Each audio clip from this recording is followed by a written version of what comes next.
There's a kind of compliment that never uses words. It doesn't flatter, it doesn't impress, but it transforms people, quietly, deeply, permanently. It's called listening. Real listening. Not the kind where your eyes wander while someone speaks. Not the kind where you're rehearsing your reply. I'm talking about the rare act of giving someone your full, undivided, sacred attention. And maybe no one told you this before, but when you truly listen to someone without correcting, fixing, interrupting, or comparing, you're saying something profound. You matter. You are safe here. I see you. That message is louder than praise, louder than sympathy, louder even than love, when love is only spoken and not embodied. I've lived long enough to know this. Most people aren't starving for advice. They're starving to be witnessed, to be allowed the space to unravel without being pulled together too soon. I remember a man who once sat across from me, ashamed of his failures. He didn't need a solution. He needed a mirror. So I stayed quiet. I looked him in the eyes. I nodded. I didn't rush in to soften his pain. And when he was done speaking, he whispered, "That's the first time I've ever felt heard."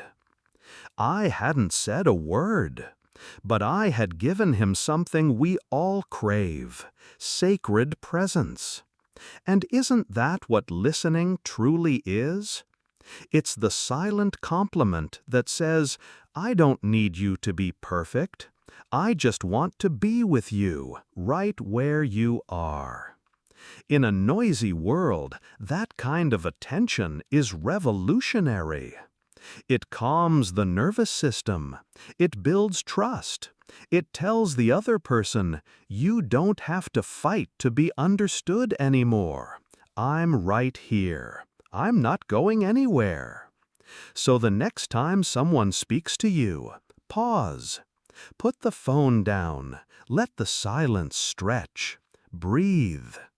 And listen, not just with your ears, but with your spirit. That's where the real compliment lives. I've come to believe that silence, when held with love, is one of the purest forms of connection we have left. Because when you give someone your undivided attention, without judgment, without interruption, you are giving them permission to exist exactly as they are. No need to explain. No need to earn space. No need to impress.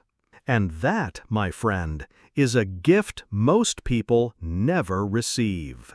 We think people want answers, but what they long for is presence. We assume they want solutions, but what they're asking for is space to be. I once sat beside a woman who was grieving. She had lost more than I could comprehend. Her husband, her home, her sense of direction. I didn't know what to say. So I said nothing. I stayed. I breathed beside her. I nodded when she needed to speak. And when she fell silent, I didn't fill the air with noise. Weeks later, she told me that moment saved her. Not because of what I said, but because I didn't try to fix what couldn't be fixed. That's the silent compliment. It says, "I trust your process. I don't need to rescue you to feel useful. I believe in your strength, even when you forget it yourself." And you know what's miraculous? That kind of listening not only helps the speaker, it transforms the listener. Because when you learn to be fully present with another person, you begin to notice your own mind more clearly, your own judgments, your own restlessness, and slowly you grow softer, calmer, stronger in spirit. Listening isn't passive. It's sacred work. It requires patience, humility, and the willingness to hold space without controlling the outcome. And maybe, just maybe, that's the very skill that's missing in so many of our relationships. Not more eloquence, not better arguments, but the grace to be still while another soul unfolds in front of us. You don't have to be wise to do this. You only have to care enough to stay. Listening, when done with intention, becomes more than a skill. It becomes a form of prayer. It teaches you to surrender your need to control, to fix, to be seen, and instead to become a vessel. A space where another person's truth can land safely, without fear of being judged or dismissed. And if you've ever been on the receiving end of that kind of listening, you know what I mean. It feels like breathing again after being underwater. It feels like rest in a world that constantly asks us to perform. The truth is, most people have been interrupted their whole lives.